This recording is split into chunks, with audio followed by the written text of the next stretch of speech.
Toy Story, A Roaring Adventure.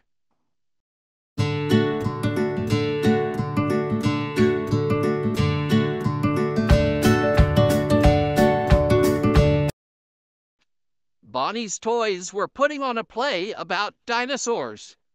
Mr. Pricklepants was the director. Buzz and Woody were building the set. Trixie was in charge of costumes.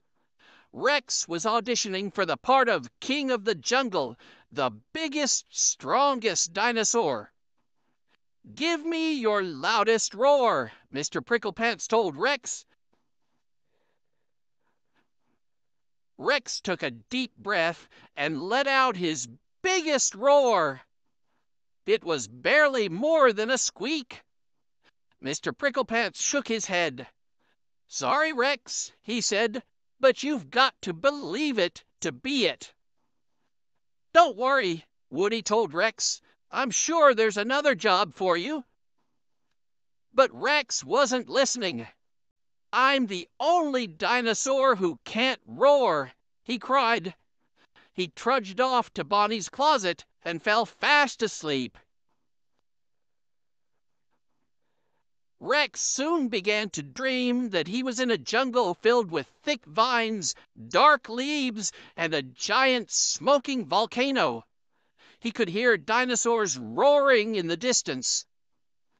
Suddenly, a giant bird swooped down. Rex turned to run and stepped right into a trap. It quickly pulled him up into the air. "Help!" he cried. A tribe of cave aliens came running. "I'm a friend!" yelled Rex. "Sorry," said Mr. Pricklepants, the leader of the cave aliens. "We are trying to capture the king of the jungle. He's a big, mean dinosaur who won't leave us alone." Just then, the bird swooped down again.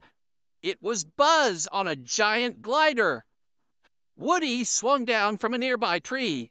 They wanted to capture the king of the jungle, too. "Will you help us?" Buzz asked Rex. "I bet your roar could scare the king of the jungle away," said Trixie. "Let's hear it." Rex looked around nervously, then took a deep breath. A huge roar rumbled through the jungle. "See, I told you," said Trixie. "That wasn't me," cried Rex. An enormous T-Rex burst through the trees. "The king of the jungle!" cried the cave aliens. "Roar, Rex!" said Trixie. "Scare him away!" Rex tried to roar, but all that came out was a measly squeak. The giant dinosaur laughed and laughed. When a cave alien threw a rock at the mean dinosaur, the king of the jungle scooped up the alien and ran toward the volcano.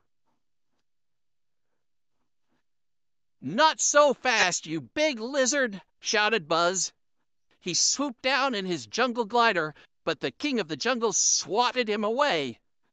Woody tried to lasso the dinosaur, but the king of the jungle broke through the ropes and kept running. Buzz and Woody raced after the mean dinosaur. Rex and the rest of their friends followed close behind.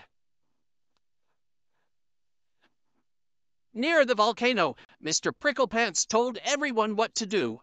"Buzz, use your laser. Woody, use your lasso." Then he turned to Rex. "You have to use your roar." "But my roar isn't big enough," said Rex. "Not yet," said Mr. Pricklepants, "but you can make it so. You've got to believe it to be it." He placed a muddy paw on Rex's cheek and gave him the clan's mark of bravery. On top of the volcano, Buzz tried to lure the giant dinosaur closer to the edge. Suddenly, the king of the jungle dangled the alien over the volcano's fiery opening. Rex had to do something. "Leave my friends alone!" cried Rex. Then he took a deep breath and began to grow. Rex let out roar after roar, each one louder and stronger than the one before it. He grew bigger and bigger with every roar. Soon Rex was towering over the king of the jungle. Rex let out his biggest, baddest roar yet.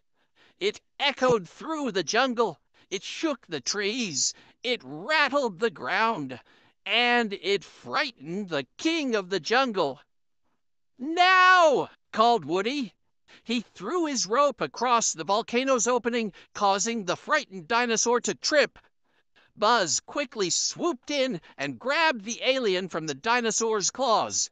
Then Rex let out one last roar, and the king of the jungle fell into the volcano. Rex's friends began to clap and cheer. "Our hero!" called the cave aliens. "Hooray for the new king of the jungle!" said Mr. Pricklepants. Rex let out a roar of excitement, causing his friends to cheer even louder. He roared and roared until he woke up, surrounded by all his friends. The jungle had been a dream, and Rex had been roaring in his sleep. "That was the best roar I've ever heard," said Mr. Pricklepants. "The role is yours." Rex might not have been in the jungle anymore, but he sure felt like a king.